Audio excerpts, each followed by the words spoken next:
ایک اشارہ پاکستان کے آئین سے زیادہ مضبوط تھا جو جنرل باجوہ نے رون دیا اور وہاں پہ وہ اشارے سے ہلا نہیں. السلام علیکم، میں ہوں Faisal Tarar. P T I کے رہنما زبیر نیازی صاحب ہمارے ساتھ موجود ہیں. موجودہ سیاسی صورتحال پہ بات کریں گے. استعفے بھی ایکسیپٹ کر لیے گئے ہیں. بلاول بھٹو صاحب وزیر اعظم بننے کا خواب بھی دیکھ رہے ہیں اور سابق آرمی چیف اس وقت پی ڈی ایم کی تنقید کی زد میں ہے، تو اس حوالے سے بھی ہم بات کریں گے. زبیر بھائی، سب سے پہلے آج بلاول بھٹو نے ایک سٹیٹمنٹ دی ہے. وہ کہتے ہیں کہ اگر میری پارٹی نے میجورٹی حاصل کی تو میں مخلوط حکومت بنا کے وزیر اعظم بننا پسند کروں گا. تو بلاول بھٹو صاحب نے ابھی سے ماحول بنانا شروع کر دیا ہے کہ وہ وزیر اعظم بن جائیں گے. کیا کہتے ہیں؟ لیکن بلاول بھٹو صاحب یہ جس طرح شہباز شریف جیسا بھکاری بن سکتا ہے تو بلاول بھی بن سکتا ہے. اس طرح کے نظام میں تو یہ تو صبح بن جائے، آپس میں تبدیل کر دیں اور صبح بن جائے وزیر اعظم. وزیر خارجہ بنا ہوا تو وزیر اعظم بھی بن جائے گا. دیکھیں، یہ لوٹوں کے ووٹ لے کے تو بن سکتے ہیں، یہ عوام کے ووٹوں سے نہیں بن سکتا. یہ میں آپ کو بتا دوں، یہ ہینڈلرز کی مدد سے بھی بن سکتے ہیں، یہ عوام کے ووٹوں سے نہیں بن سکتا. نہیں، کراچی میں دیکھا نا جس طرح پیپلز پارٹی نے جھرلو پھیرا ہے، تو کراچی میں اگر معجزہ ہو سکتا ہے تو پورے ملک میں بھی ہو سکتا ہے. جنرل الیکشن میں یا صوبائی اسمبلیوں کے الیکشن میں ایسا نہیں ہوتا. جو بلدیاتی الیکشن ہے اور وہ 15 سال سے بیٹھے ہوئے ہیں اور اپنی پولیس اور اپنا نظام اور جسے کہتے ہیں نا کہ ایک مافیا بنے ہوئے ہیں نیچے، اور اس کے باوجود ایک شہر نہیں جیت سکے. بیسیکلی میں تو اس کو یوں لیتا ہوں. چلیں جنرل باجوہ کی ذرا بات کرتے ہیں. جنرل باجوہ پہ نواز شریف نے کل بھی ایک لندن میں سٹیٹمنٹ دی. انہوں نے کہا کہ جو میں نے گجرانوالہ تقریر میں نام لیے تھے نا، وہی اس وقت پاکستان کی تباہی کے ذمہ دار ہیں. پھر میاں جاوید لطیف نے ایک پریس کانفرنس کی. انہوں نے کہا یہ لوگ ہمیں ایسی تانا مارتے ہیں کہ 8 مہینے سے اقتدار میں ہیں، 9 مہینوں سے اقتدار میں ہیں. انہوں نے کہا ہمیں تو اقتدار میں آئے ہوئے صرف 1.5 مہینہ ہوا ہے. وہ جو پہلے نومبر سے یا 29 نومبر سے پہلے جو اقتدار تھا وہ تو باجوہ کا اقتدار تھا، وہ تو فیض کا اقتدار تھا. تو لہٰذا اب نواز شریف اور پوری جو پی ڈی ایم ہے، خاص طور پہ نون لیگ، انہوں نے جنرل باجوہ، جنرل فیض پہ تنقید کرنا شروع کر دی ہے. پہلے خان صاحب تنقید کر رہے تھے.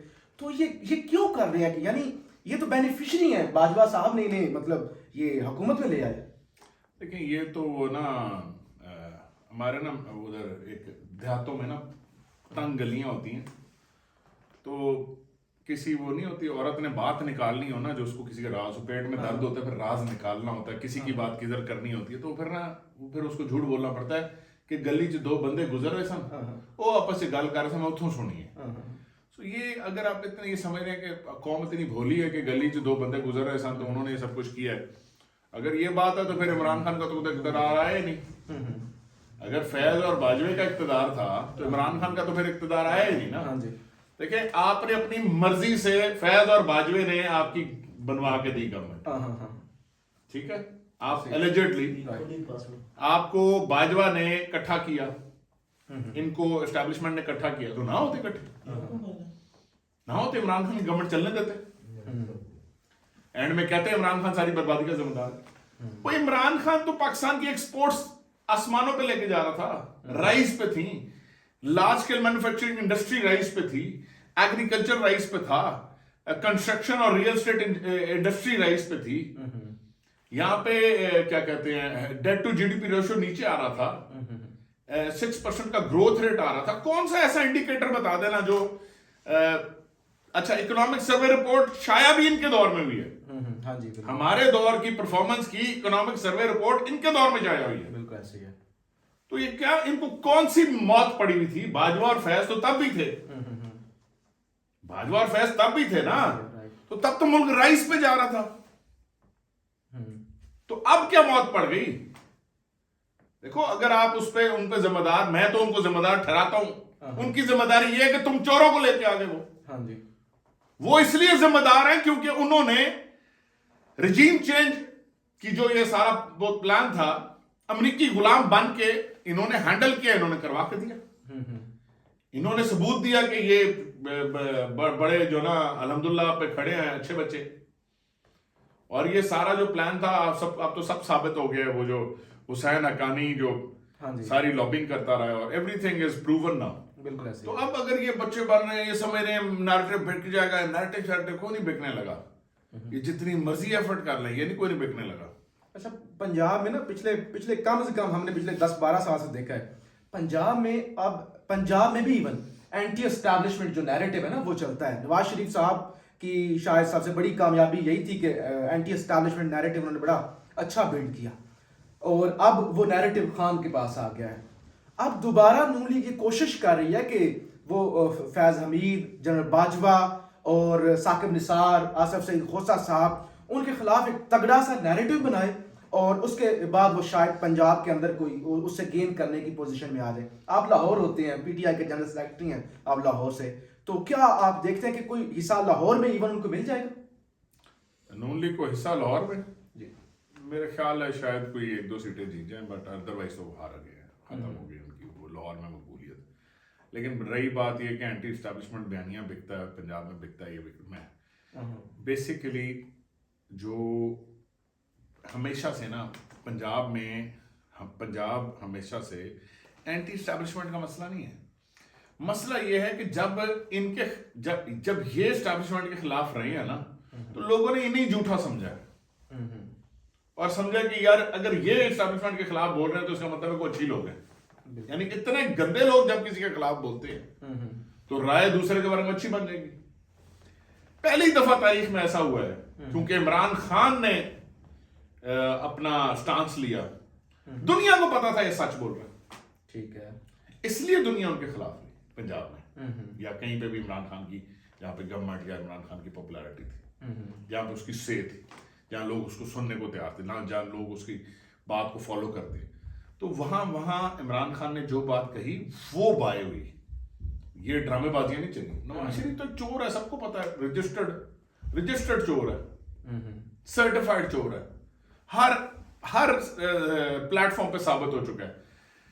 یہ حدیبیہ پیپر مل میں ثابت ہو چکا ہے, اسحاق ڈار ایفیڈیوٹ دے چکا ہے ان کے لیے منی لانڈرنگ کرتا تھا. پناما کیس میں ایک چیز ثابت ہوئی ہے, ایون فیل اپارٹمنٹ ان کے ثابت ہوئے, منی ٹریل دے نہیں سکے.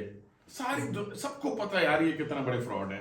شہباز شریف کا یہ منی لانڈرنگ, یہ ٹی ٹی, یہ منظور پاپڑ والا, مطلب یہاں پہ اربوں روپے, 20-20 ہزار روپے کے ملازمین کے اکاؤنٹوں میں اربوں روپے ہیں, پھر وہ باہر منی لانڈر ہوتے ہیں, پھر وہ ٹی ٹی لگ کے واپس آتے ہیں. پھر یہ بھی پتا کہ وہ چیک کس کے چیکس سے جو وہ ان کے سلمان شہباز کلیکٹ کرتا تھا, ان پیسوں سے شہباز شریف نے اپنی بیوی کو گھر خرید کے دیا ہوا ہے. اتنی clear open and shut cases ہے, دنیا کو پتا ہے یہ چور ہے, یہ ڈکیت ہے, زرداری ڈکیت ہے. اومنی گروپ والے کیس میں, فیک اکاؤنٹ والے کیس میں یہ ڈکیت ہیں. مولانا ڈیزل صاحب لے لو تو وہ انہوں نے وہ کیا کہتے ہیں ڈیزل کے پرمٹ سے شروع ہوئی کہانی, اور پھر زمینیں ان کو دی گئیں مرات میں, ایل ایف او پاس کرانے, مشرف کے ایل ایف او پاس کرانے کی اس کی مرات میں ان کو زمینیں دی گئیں. اچھا مجھے سوال تو اور کرنا تھا, لیکن آپ نے مولانا صاحب کا ذکر کیا. پچھلے 2 دنوں سے نا سوشل میڈیا پہ ایک چل رہا ہے, ایک فتویٰ چل رہا ہے کہ اگر آپ نے مولانا فضل الرحمان کو ڈیزل کہا نا تو اگر آپ شادی شدہ ہیں تو آپ کا نکاح ٹوٹ جائے گا, تو آپ کو دوبارہ نکاح کرنا پڑے گا. تو مسلمان ہے تو آپ کو کلمہ دوبارہ پڑھنا پڑے گا. تو یہ 2 فتوے چل رہے ہیں کہ اگر آپ نے ڈیزل کہہ دیا تو آپ کا نکاح بھی ٹوٹ جائے گا اور آپ مسلمان بھی نہیں رہیں گے. بھائی اسی سے اندازہ لگا لیں فراڈ ہونے کے اور ثبوت کیا چاہیے. ایک شخص کے فراڈ ہونے کا اور کیا ثبوت چاہیے کہ ایک شخص کہہ رہا ہے کہ مجھے اس کو ڈیزل کے پرمٹ لیتا رہا ہے, تو نہ لیتا, نکاح تو وہاں ٹوٹ جائے, نکاح تو ڈیزل کے پرمٹ پہ ٹوٹ گیا تھا. اگر ڈیزل پہ نکاح ٹوٹنا تھا تو جس نے ڈیزل کا پرمٹ لیا تھا سب سے پہلے تو اس کا ٹوٹ گیا تھا. جس نے ڈیزل کا پرمٹ لیا تھا سب سے پہلے تو اس کو دوبارہ کلمہ پڑھنا تھا. سب سے خطرناک بات یہ ہے نا کہ دیکھیے مذہب کی کس طرح سے, مذہب کا ایون اندھا دھند استعمال ہو رہا ہے. یہ جی رہے ہیں کسی 80 کی یا 70 کی دہائی میں جہاں پہ یہ جو مرضی کہتے تھے اور اگلے سے جو مرضی کروا لیتے تھے. Gone are those days. Everybody is aware. ہر کسی کے پاس ایک جو انفارمیشن آج سے 20-25 سال پہلے امریکی صدر کو صرف ایکسیس ہوتا تھا, اس لیول کی ایکسیس تھی, ویسی انفارمیشن کو آج آپ 1 کلک پہ ٹیلی فون پہ ایکسیس رکھتے ہیں. اب وہ دور نہیں ہے, اب آپ انفارمیشن کا دور ہے, آپ 2 منٹ میں ویریفائی کر لیتے ہیں. یہاں ایک بندہ جھوٹ بولتا ہے 5 منٹ میں اگلا گوگل کر کے چیک کر لیتا ہے. یہ کیا باتیں کر رہے ہیں. اگر ڈیزل کہنے پہ نکاح ٹوٹتا ہے تو بتاؤ نا کہ ڈیزل کے پرمٹ لینے والے کا کیا ہے, چلیں اس کا کیا ٹوٹ گیا ہے. چلیں اس کا 81 استعفے ایکسیپٹ ہو چکے ہیں, منڈے تک شاید اور ہو جائیں. 2 اسمبلیاں ڈیزالو ہو چکی ہیں, ایون سی ایم تو کسی جگہ بھی ابھی تک ڈیسائیڈ نہیں ہوا. اب خان صاحب جو ہیں وہ کہتے ہیں کہ فروری میں اگر الیکشن کا اعلان نہ ہوگا تو فروری کے شاید پہلے ویک میں ہی ہم سڑکوں پہ ہوں گے. تو آپ کے پاس ایک بڑی بھاری ذمہ داری ہے اور پھر آپ خان صاحب کے ساتھ بھی ہوتے ہیں, قریب ہوتے ہیں, تو کیا کرنے جا رہے ہیں, کیا پلان ہے خان صاحب کا اگلا؟ لیکن جو ہمیشہ ہوتا ہے, کوئی بات ایسی جو ہم سمجھتے ہیں کہ جو کہ پاکستان کے آئین کے تصادم میں ہوگی, پاکستان کے آئین کو توڑا جائے گا, پاکستان کے آئین کی خلاف ورزی ہوگی, اس پہ احتجاج تو کریں گے. زندہ قومیں اپنا حق لینے کے لیے, زندہ قومیں اپنے آئین کو زندہ رکھنے کے لیے احتجاج تو کرتی ہیں, زندہ قومیں تو نہیں چھوڑتے ہیں. اب جتنا مرضی آپ کہہ لیں. اب اچھا میں اب ایک تصویر آپ کو آپ نے پچھلے دنوں تصویر دیکھی ہے, وہ باجوہ صاحب کھڑے ہیں اشارے پہ, ہاں دیکھیے, یعنی کہ اس پہ پوری قوم نے وہ تصویر دیکھ کے کیا سبق حاصل کیا؟ پوری قوم نے وہ تصویر دیکھ کے سبق یہ حاصل کیا کہ یو اے ای کا ایک اشارہ پاکستان کے آئین سے زیادہ مضبوط تھا. ایسے ہی ہے, جو اس سے توڑا نہیں گیا. بہت بڑی بات ہے. ایسے ہی یو اے ای یعنی کہ جن ملکوں میں قانون کی بالادستی ہے, ان ملکوں کا ایک اشارہ پاکستان کے آئین سے زیادہ مضبوط تھا, جو جنرل باجوہ نے رون دیا اور وہاں پہ وہ اشارے سے ہلا نہیں. ایسے ہی ہے. پاکستان کے اندر دیکھیں نا, ان کی فیرونیت کا ایک الگ ہی لیول تھا نا. کسی کے کپڑے اتار دو, کسی کو مار دو, کسی کو مطلب اٹھا لو. اور یہ رانا ثناء اللہ کو ایک پورا وہ دیا ہوا تھا کہ تم حکیم رانا ثناء اللہ کہا جاتا تھا. حالانکہ جب وہ باجوہ صاحب گئے ہیں تو ہم نے دیکھا کہ رات 1-2 بجے جس طرح سے وہ پنجاب اسمبلی سے رانا ثناء اللہ صاحب نکلے ہیں, لیکن یہاں ان کی ایک باجوہ صاحب کی الگ ہی فیرونیت تھی. آئین کو روندا انہوں نے, ملک کو روندا. آج صورتحال جو ہو گئی ہے, دیکھیے آئی ایم ایف جو ہے وہ پیسے نہیں دے رہا, ورلڈ بینک نے پیسے بھائی جان یہ ملک برباد کیا ہے جنہوں نے یہ رجیم چینج کیا ہے, جنہوں نے چوروں کو مسلط کیا, جنہوں نے نااہل ان پاکستان کے اس ناکام ناکارہ ڈکیت چور اس طبقے کو نازل کیا ہے. اور نازل یہ وہی کر سکتا تھا جس کا اپنا لیول بالکل ویسا تھا, جس کی اپنی سوچ بالکل ویسی تھی, جس کو عمران خان کی احتساب کی سمجھ نہیں آ رہی تھی, جس کو یہ نہیں پتا تھا کہ حضور اپنا حضرت علی رضی اللہ تعالیٰ عنہ کا قول ہے کہ کفر کا نظام چل جائے گا, بے انصافی کا نظام نہیں چلے گا, لا قانونیت کا نظام نہیں چلے گا, کفر کا نظام چل جائے گا, ظلم کا نظام نہیں چلے گا. حضرت علی کا قول ہے.